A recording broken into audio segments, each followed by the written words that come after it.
Hello, সবাই কেমন আছো? আশা করি সবাই ভালো আছো এবং সুস্থ আছো।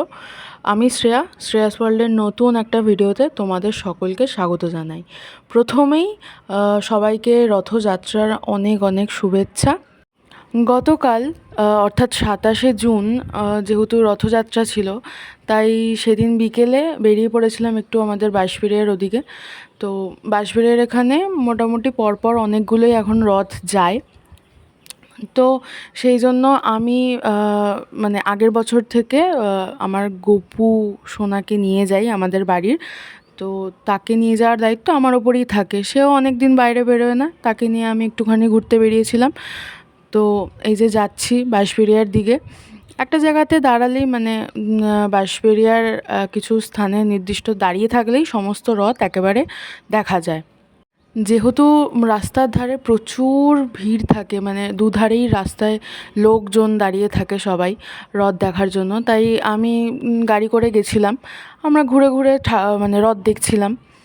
তো এই রথটা প্রথমে আমরা দর্শন করলাম। তো এতটাই ভিড় ছিল, তাই আর মানে ঠাকুরই দেখতে পাইনি, ভিতরের ঠাকুরটা। তাই তোমাদেরও যতটা দেখাতে পেরেছি সেটাই শেয়ার করলাম।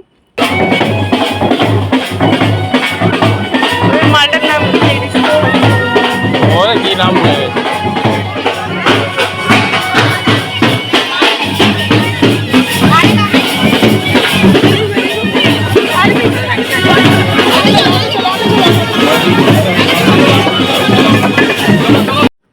এরপর এটা হচ্ছে আমাদের বাঁশবেড়িয়ার দালানপাড়ার ঠাকুর। এই ঠাকুরটা মানে আমার চোখে দেখা সবথেকে সুন্দর মানে রথ হিসেবে আমার এখনও লাগে। এই রথটা মানে আগে বেরোতো না, এই রথটা খুবই রিসেন্ট বেরোয়, মেবি কিছু বছর হলো। আর এই একটা রথেই বলরাম, সুভদ্রা, জগন্নাথ তিনজন মিলে বেরোন।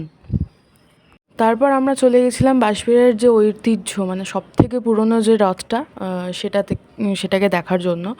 তো সেটার জন্য আমরা ওই রথতলার ওইখানটা দাঁড়িয়েছিলাম, কারণ প্রচুর লোক ওখানে, প্রচুর লোক থাকার সাথে একটা মেলাও বসে ছোটোখাটো একটা ছোট মাঠের মধ্যে মেলা, ছোট্ট মেলা 2 থেকে 3 দিনের জন্য বসে। তো সেটা দেখার জন্য দাঁড়িয়েছিলাম। তো এবারে যেহেতু ভীষণ বৃষ্টি হয়েছে আর রাস্তা একটু কাদা কাদা টাইপের ছিল, তাই এবারে রথ মানে সোজা দিকের থেকে একটু বেঁকে বাঁদিক ঘেঁষে বেশি চলছিল।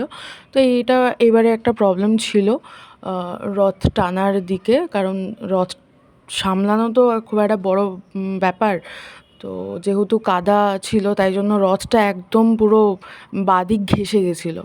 তো যেভাবে হোক সামলানো হয়েছে, যারা ছিলেন তারা সামলেছেন।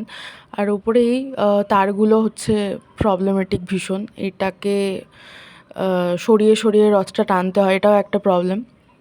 তো এইভাবেই প্রত্যেক বছর এই রথটা এখানে বেরোয়। আর যেটা বললাম, এটা হচ্ছে আমাদের বাঁশবেড়িয়ার একটা ঐতিহ্য।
এখান থেকে প্রসাদ নিয়ে আমি চলে গিয়েছিলাম মেলার দিকে।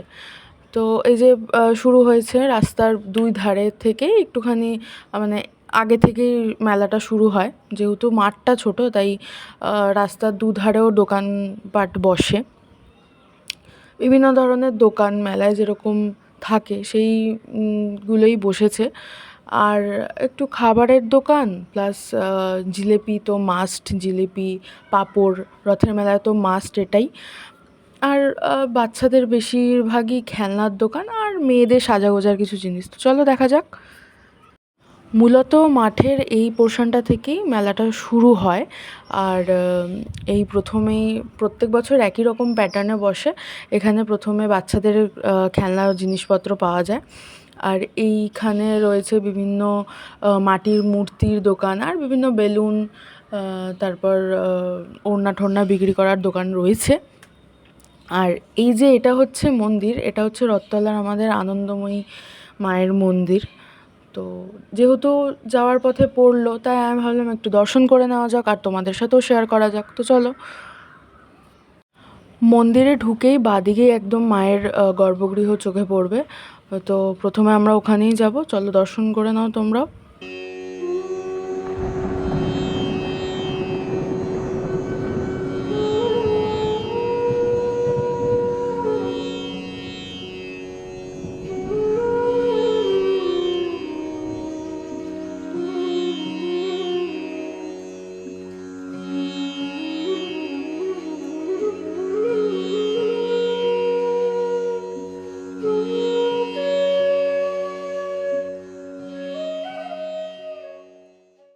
তারপর এখান থেকে বেরিয়ে বাঁদিকেই একদম তোমরা দেখতে পাবে একটা তুলসী মঞ্চ আর একটা শিবলিঙ্গ।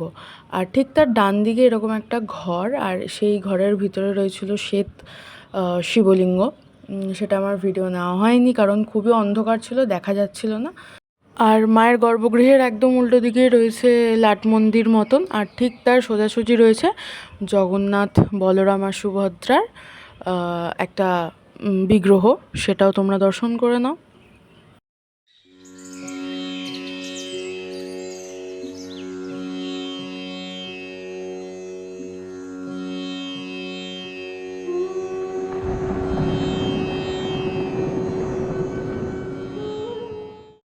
মন্দির থেকে বেরিয়ে একদম ডান দিকে লক্ষ্য করলে দেখা যাবে একটা গণেশ ঠাকুরের মন্দির রয়েছে। সেটা সামনে অবশ্য জিনিসপত্রের দোকান বসে ছিল, তাই জন্য একটু অসুবিধাই হচ্ছিলো, তো আমরা ওটা ঘুরে গেছিলাম। তোমরা দর্শন করে নাও। তো এই ছিল মন্দিরের দর্শন। তো এরপর এর সামনেই মেলা বসেছিল, তো তোমরা দেখে নাও মেলাতে কী কী আছে। একদম রাইট কর্নারে একটা ছোট বাচ্চাদের নাগরদোলনা টাইপের এসেছিল, ওই একটাই, ওই যে একদম কোণে। আর তার পাশে এই যে বিভিন্ন স্টাফ টয়েস, তারপর ঢাক, ওই বাচ্চাদের জন্যই মেনলি এগুলো বসেছে। আর এটা হচ্ছে দেখতেই পাচ্ছ মেয়েদের সাজাগোজার জিনিস। তারপর রথ দেখলাম বিক্রি হচ্ছিল, কী পারপাসে আমি তো বুঝলাম না ওই দিন রথ বিক্রি করার মানে, বাট হচ্ছিল। তো ঠিক আছে চলো, মেলায় হচ্ছিল। আর এইগুলো হচ্ছে বিভিন্ন খেলনা জিনিসপত্র বাচ্চাদের। তো আমি একটা আমার বোনের জন্য স্টাফ টয়েস একটা টেডি বিয়ার মতন কিনে এনেছিলাম, সাথে নিজের জন্য। মানে বড় হয়ে গেলেও সেই বাচ্চার যে মনোভাবটা, ওটা আমার এখনও চেঞ্জ হয়নি। তারপর এখানে খাবারের সেকশন ছিল। যেহেতু মন্দিরের মাঠ, তাই জন্য এখানে কোনো ননভেজ জিনিস এই মাঠের মানে মাঠের মধ্যে বসে না, রাস্তার ওই সাইডটায় বসে। আর এখানে জিলিপির দোকান, আমরা এখান থেকে জিলিপি কিনলাম আর আমার গপু সোনার জন্য এক জিলিপি কিনলাম। তা এই ছিল আজকের ভিডিও। তোমাদের ভিডিওটা কেমন লাগলো অবশ্যই জানাবে আমাকে। আর লাইক, কমেন্ট এবং সাবস্ক্রাইব করে দিও, বেল আইকনটা প্রেস করে দিও। দেখা হবে নেক্সট ভিডিওতে। ততক্ষণের জন্য টাটা, সবাই ভালো থেকো, সুস্থ থেকো।